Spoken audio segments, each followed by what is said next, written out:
ton subconscient ne fait pas la différence entre le réel et l'imaginaire. Je t'explique.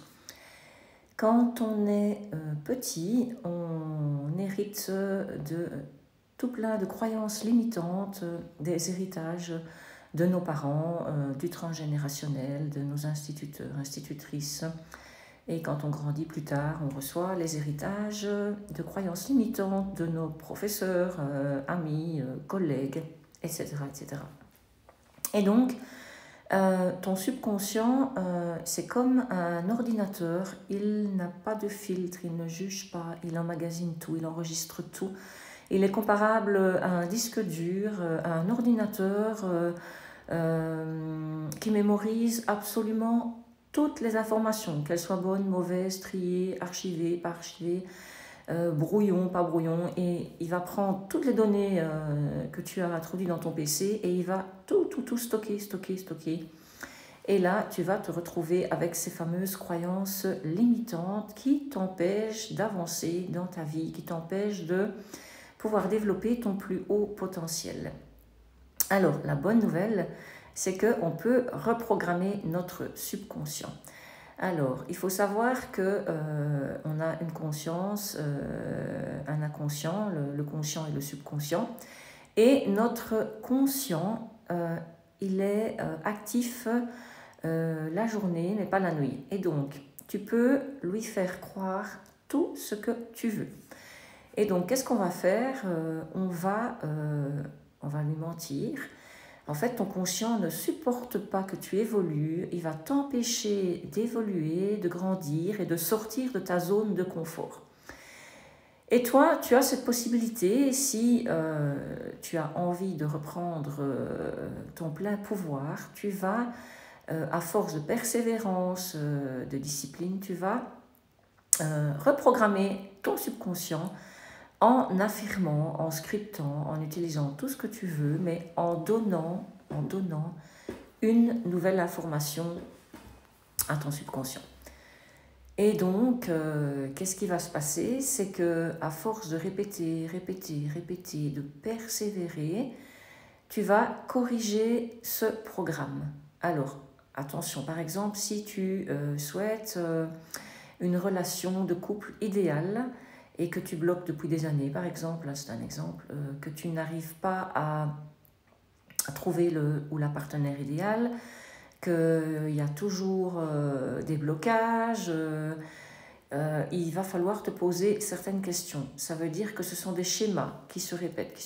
Pourquoi? Parce que ces croyances limitantes en toi n'ont pas été travaillées. Alors, il va falloir que tu te poses cette question, par exemple, dans le cadre de « je tourne en rond dans ma vie de couple, toujours, je n'ai jamais le partenaire idéal, ça se termine toujours mal, voilà, etc. La vie avance et je ne me vois nulle part, je ne suis toujours pas en couple avec la bonne personne, etc.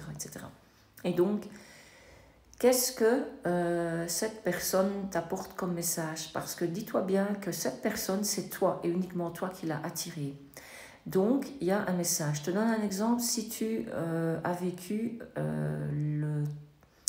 la peur de l'abandon, si tu as vécu un abandon quand tu étais petite, alors ça peut être un abandon vraiment typiquement un abandon. Tu as été abandonné par ton papa ou ta maman. Ton papa a quitté le foyer et a quitté ta maman. Et petite ou petit, tu n'as pas connu ton papa. Et donc, forcément, ça crée chez certains la blessure de l'abandon. Mais ça peut être quelque chose de beaucoup moins grave. Du style, ta maman part faire une course, et puis vous êtes dans un grand centre commercial et vous vous égarez, et à un moment donné, tu te retrouves petit, tout seul, perdu au centre de centaines, voire de milliers de personnes, dans un grand centre commercial, et tu es perdu, et tu ne retrouves plus ta maman, et tu commences à pleurer, et tu commences à penser que maman ne reviendra plus, etc. Et ça peut créer aussi cette même blessure, ce même traumatisme de l'abandon. Voilà, c'est un exemple parmi tant d'autres. Et donc, ici, il faut savoir que si tu veux une relation de couple idéal, retrouver le partenaire, la partenaire idéale, c'est bien de manifester, mais si tu manifestes cette peur, de l'abandon, par exemple en affirmant je voudrais trouver la femme idéale, l'homme idéal, mais qu'au fond de toi, ce qui résonne, c'est parce que, par exemple, j'ai peur d'être toute seule, j'ai peur d'être abandonnée, etc., eh bien, tu vas attirer à toi encore ce genre de partenaire qui ne va absolument pas te convenir. Donc, tout ce que tu vas vivre à l'extérieur est le reflet de ta réalité intérieure. Donc, il est vraiment primordial, crucial que tu travailles sur tes croyances limitantes. Et ce n'est pas compliqué, il suffit de vraiment reprogrammer. Alors, ce qui va se passer, c'est que tu vas affirmer, mais aussi en nettoyant tes croyances limitantes, et plutôt que de dire, de penser, par exemple, je vais être avec quelqu'un parce que je ne supporte vraiment pas la solitude, c'est un deuxième exemple, eh bien, tu vas plutôt travailler dans le sens, je suis avec la personne qui me fait vibrer, je suis avec la personne avec qui j'ai envie de fonder une famille plus tard, j'ai trouvé la personne avec qui j'ai envie de passer toute ma vie, j'ai trouvé la personne qui partage mes centres d'intérêt, je suis avec la personne qui me respecte, je suis avec la personne qui respecte ma liberté, etc., etc. Et là, tu n'es plus dans cette fréquence négative de vibrer la peur, le doute et d'attirer quelqu'un pour combler un manque en toi. Et tu vas travailler de la sorte pour affirmer en étant sur une autre fréquence, et tu vas affirmer de façon plus positive, plus constructive pour t'attirer le meilleur à toi. Et donc, quand tu fais ça, notamment par la visualisation, surtout le soir, avant d'aller dormir, c'est dans le moment présent, dans la journée avant que tu ne dormes, que ton conscient reçoit ces informations, que tu peux mentir à ton conscient, que tu peux changer ta réalité, et ça va s'imprégner dans ton subconscient parce qu'il ne va pas faire la différence entre le réel ou l'imaginaire. Donc tu peux faire tout ce que tu veux, c'est ça la bonne nouvelle.